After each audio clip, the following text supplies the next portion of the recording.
Hello दोस्तों, आप सभी का हमारे इलेक्ट्रीशियन चैनल में स्वागत है। मैं आज लाऊं यूपी पीसीटी टू क्वेश्चन आंसर। दोस्तों आप हमारे चैनल को शेयर करिए, सब्सक्राइब करिए, लाइक भी कर दीजिए। एग्जाम में पूछे जाने वाले क्वेश्चन मैं लाता रहूँगा। दोस्तों आपका क्वेश्चन एसी मशीन बाइंडिंग से है। एसी मशीन बाइंडिंग से आपका यह क्वेश्चन दोस्तों अंग्रेजी में इसे कहते हैं एसी मोटर बाइंडिंग, इसे अंग्रेजी में कहते हैं दोस्तों एसी मोटर बाइंडिंग। दोस्तों आपका पहला क्वेश्चन है, आप यहाँ पर देखिए, ध्यान दीजिए दोस्तों। आप हमारे चैनल को ज़रूर से सब्सक्राइब कर लेंगे, जिससे आपको नोटिफिकेशन मिलता रहेगा। दोस्तों एग्ज़ाम में पूछे जाने वाले क्वेश्चन है स्प्लिट फेज मोटर वाइंडिंग में मुख्य कुंडलन और यहाँ पर देखिए दोस्तों, प्रारंभिक कुंडलन में खांचा कोड कोष्ठक में स्लॉट एंगल होना चाहिए। ए 270, बी 180, सी 90, डी 30 अंश। दोस्तों आपका इसमें आंसर है सी 90 अंश होना चाहिए। आपका अगला क्वेश्चन है दोस्तों, एकल फेज मोटर्स में स्थापित, यहाँ पर देखिए दोस्तों, एकल फेज मोटर में स्थापित की जाने वाली वाइंडिंग प्रायः डाट प्रकार की होती है। ए सकेंद्रीय, बी डायमंड कुंडली, सी वितरित जिसे डिस्ट्रीब्यूटेड कहते हैं। दोस्तों यहाँ पर देखिए डी बास्केट। दोस्तों आपका इसमें आंसर है सकेंद्रीय आपका पहला ऑप्शन सही है। आपका अगला क्वेश्चन है दोस्तों, यदि एकल पथ, यहाँ पर देखिए दोस्तों, यदि एकल पथ वितरित वाइंडिंग डिस्ट्रीब्यूटेड वाइंडिंग में कुंडलियों की संख्या 24 हो तो खांचों की संख्या होगी ए 48, बी 24, सी 20, डी 12। दोस्तों आपका इसमें आंसर है डी आपका आंसर है दोस्तों, ये 12 होगा।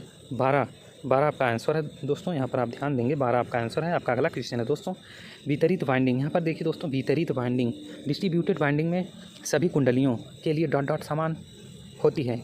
ए पोल पिच, बी लंबाई, सी चौड़ाई, डी मोटाई। दोस्तों आपका इसमें आंसर है ए पोल पिच आपका आंसर है दोस्तों, पोल पिच समान होना चाहिए। आपका अगला क्वेश्चन है दोस्तों, तीन फेज बाइंडिंग में प्रत्येक फेज की कुंडलियाँ, आप यहाँ पर ध्यान देंगे दोस्तों, आपके लिए मैं क्वेश्चन फिर से पढ़ दे रहा हूँ। तीन फेज बाइंडिंग में प्रत्येक फेज की कुंडलियाँ डॉट वैद्युतिक अंशों के अंतर पर स्थापित की जाती है। ए 360, बी 270, सी 180, डी यहाँ पर देखिए दोस्तों, आपका ये आंसर है 120 अंश के अंतर पर स्थापित की जाती है। आपका अगला क्वेश्चन है दोस्तों, प्रति फेज कुंडलियों की संख्या बराबर होती है। यहाँ पर आप ध्यान देंगे दोस्तों, प्रति फेज कुंडलियों की संख्या बराबर होती है। ए कुल कुंडलियाँ बटे में फेजेज की संख्या, बी प्रति फेज कुंडलियाँ बटे में पोल की संख्या, सी कुल कुंडलियाँ बटे में फेजेज की संख्या गुणे पोल की, यहाँ पर देखिए दोस्तों, गुणे में पोल जोड़े की संख्या, और डी देखिए दोस्तों, खांचों की संख्या, पोल की संख्या।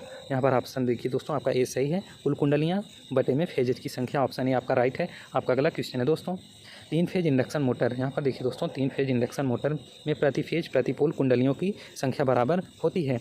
प्रति फेज और प्रति पोल कुंडलियों की संख्या बराबर होती है दोस्तों। एक यहाँ पर देखिए, कुल कॉइल की संख्या बटे में फेजेज की संख्या गुणे पोल की संख्या, बी कुल कॉइल की संख्या फेजेज की संख्या, सी कुल कॉइल संख्या बटे में पोल्स की संख्या, डी ऑप्शन देखिए दोस्तों, फेजेज की संख्या गुणे पोल की संख्या बटे में कुल कॉइल की संख्या। दोस्तों आपका इसमें आंसर है ए कुल कॉइल की संख्या बटे में फेजेज की संख्या गुणे पोल की संख्या। आपका अगला क्वेश्चन है दोस्तों, इंडक्शन मोटर में सही फेज विस्थापन के लिए प्रति खांचा वैद्युतिक अंश की गणना निम्नलिखित सूत्र से की जाती है। ए प्रति खांचा वैद्युतिक अंश इक्वल टू खांचा की कुल संख्या बटे में कुल वैद्युतिक अंश। आप इसे ध्यान देंगे दोस्तों, बी ऑप्शन देखिए दोस्तों, प्रति खांचा वैद्युतिक अंश इक्वल टू कुल वैद्युतिक अंश बटे में खांचों की संख्या। सी प्रति खांचा वैद्युतिक अंश खांचों की कुल संख्या बटे में दोस्तों 90 गुणे पोल की संख्या। डी प्रति खांचा वैद्युतिक अंश इक्वल टू खांचों की कुल संख्या बटे में पोल की संख्या। दोस्तों आपका इसमें आंसर है बी आपका आंसर है दोस्तों, प्रति खांचा वैद्युतिक अंश इक्वल टू कुल वैद्युतिक अंश बटे में खांचों की कुल संख्या। आपका अगला क्वेश्चन है दोस्तों, डुप्लेक्स लैब वाइंडिंग में, यहाँ पर आप ध्यान देंगे, डुप्लेक्स लैब वाइंडिंग में प्रत्येक कार्बन बुश एक साथ डॉट कम्यूटेटर सेगमेंट से संपर्क स्थापित करता है। यहाँ पर कम्यूटेटर सेगमेंट से संपर्क स्थापित करता है दोस्तों। ए 1, बी 2, सी 3, डी 4। दोस्तों आपका इसमें आंसर है बी 2 होता है दोस्तों, जो संपर्क स्थापित करता है 2 है। आपका अगला क्वेश्चन है दोस्तों, यहाँ पर आप ध्यान देंगे दोस्तों, चित्र में दर्शित बाइंडिंग का आकार क्या है। यहाँ पर देखिए दोस्तों, चित्र में दर्शित बाइंडिंग का आकार क्या है। ए मैश के आकार की कुंडली वेष्टन, बी डायमंड मैश के आकार की कुंडली वेष्टन। ये फिगर के बारे में पूछा है दोस्तों, आप इसे ध्यान देंगे। सी यहाँ पर देखेंगे दोस्तों, अभी मैं फिगर के बारे में बता रहा हूँ, कॉन्सेंट्रिक वाइंडिंग है। और यहाँ पर देखिए दोस्तों ऑप्शन डी बास्केट वाइंडिंग। ये पूछ रहा है चित्र में वाइंडिंग आकार क्या है, ये आकार पूछ रहा है दोस्तों। जो आकार है कौन से आकार के हैं, देखिए दोस्तों यहाँ पर ये नंबरिंग किया गया है, ये नंबरिंग किया गया है। यहाँ पर MW1 है, SW1 है। ये देखिए दोस्तों यहाँ पर रुक जाइए एक सेकेंड ना, MW2 और SW2 दोस्तों। यहाँ पर देखिए यक्स है, यहाँ पर यक्स है। और ये देखिए दोस्तों ये छोटे छोटे जो लाइनें बनी हैं इसके अंदर, यही पूछ रहा है दोस्तों, यही पूछ रहा है, यही पूछ रहा है। मैं हटा दे रहा हूँ, आप इसे ध्यान से देख लेंगे फिगर को। ये कॉन्स्टेंट्रिक बाइंडिंग है, कॉन्स्टेंट्रिक्स बाइंडिंग है दोस्तों। ये ऑप्शन सी आपका राइट है। आपका अगला क्वेश्चन है दोस्तों, निम्नलिखित में से कौन सा एक 3 फेज सेकेंडरी वेस्टर्न का लक्षण नहीं है। निम्नलिखित में से कौन सा एक 3 फेज सेकेंडरी वेस्टर्न का लक्षण नहीं है। ए कुंडली पिच सभी कुंडलियों के लिए समान नहीं है। बी सभी कुंडलियों के, यहाँ पर देखिए दोस्तों बी ऑप्शन देखिए, सभी कुंडलियों का आकार समान नहीं है। सी पूर्ण कुंडलीय वाइंडिंग के लिए प्रति फेज एक कुंडली है। डी देखिए दोस्तों प्रत्येक समूह में कुंडलियों की संख्या समान होती है। दोस्तों आपका इसमें आंसर है सी पूर्ण कुंडली वाइंडिंग के लिए प्रति फेज एक कुंडली। आपका यह ऑप्शन राइट है दोस्तों, सी आपका आंसर है। आपका आगे क्वेश्चन है दोस्तों आप यहाँ पर ध्यान देंगे, जंपर क्या होता है, इसे आप ध्यान में रखेंगे। दो कॉइल्स को जोड़ने वाला तार जंपर कहलाता है। यहाँ पर मैं एक बार फिर से पढ़ दे रहा हूँ दोस्तों, 2 कॉइल्स को जोड़ने वाला तार जंपर कहलाता है, इसे आप ध्यान में रखेंगे। और ड्रिम्पिंग क्या होती है, वाइंडिंग किए गए रोटर या स्टेटर से फालतू वार्निश को हटाने की क्रिया ड्रिम्पिंग कहलाती है। जो फालतू वार्निश को हटाने की क्रिया ड्रिम्पिंग कहलाती है। आपका आगे है दोस्तों, एसी वाइंडिंग कितने प्रकार की होती हैं। आप ध्यान देंगे दोस्तों, आप इसे ध्यान में रखेंगे कि एसी वाइंडिंग कितने प्रकार की होती हैं। एग्जाम के थ्रू ये दोस्तों आपका ये क्वेश्चन बहुत महत्वपूर्ण होने वाला है। सारे क्वेश्चन आप हमारे पिछले वीडियो में भी जाके देख सकते हैं।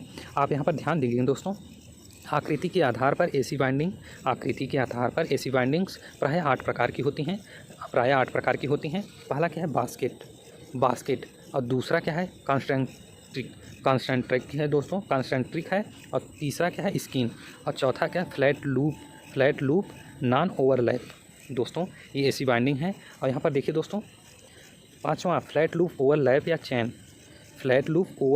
चैन, ये दोस्तों अलग है। ये छठवां देखिए, स्क्यू है दोस्तों, स्क्यू वाइंडिंग। और यहाँ पर देखिए दोस्तों सातवां डायमंड कॉइल्स। और 8वां देखिए इन्वोल्यूट कॉइल्स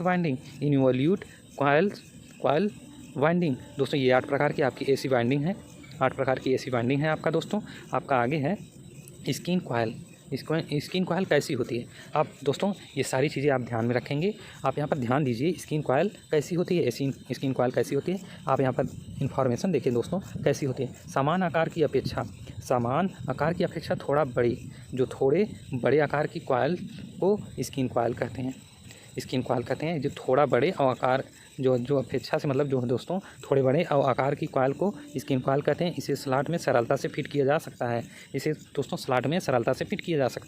अब देखिए दोस्तों, टेबल फैन जो होता है, टेबल फैन की मोटर में किस प्रकार की वाइंडिंग स्थापित की जाती है। टेबल फैन में दोस्तों, टेबल फैन की मोटर पर है बास्केट वाइंडिंग, जो एसी वाइंडिंग होती है दोस्तों। अभी मैं पिछले क्वेश्चन में मैं बता के आ रहा हूँ दोस्तों, टेबल फैन की मोटर पर है बास्केट वाइंडिंग एकल परत अथवा दोहरी परत वाली स्थापित की जाती है। आपका आगे है दोस्तों 30 SWG। ये SWG क्या है दोस्तों, स्टैंडर्ड वायर गेज है। तार की मीमी में तुल्य मोटाई कितनी होती है। ये 30 SWG की जो मीमी में मोटाई होती है दोस्तों, वो पूछ रहा है कितनी होती है, 0.315 मीमी होती है दोस्तों। आप इसे ध्यान में रखेंगे। और विद्युत पंखे की मोटर के साथ कौन सा कैपेसिटर प्रयोग किया जाता है। जो पंखे की मोटर के साथ कौन सा कैपेसिटर प्रयोग किया जाता है दोस्तों, जो छत के विद्युत पंखे होते हैं दोस्तों। यहाँ पर देखिए दोस्तों, छत के पंखे के साथ 2 से 2.5 माइक्रोफैरड मान का इलेक्ट्रोलाइटिक कैपेसिटर प्रयोग किया जाता है। यहाँ पर आप ध्यान देंगे, इलेक्ट्रोलाइटिक कैपेसिटर प्रयोग किया जाता है।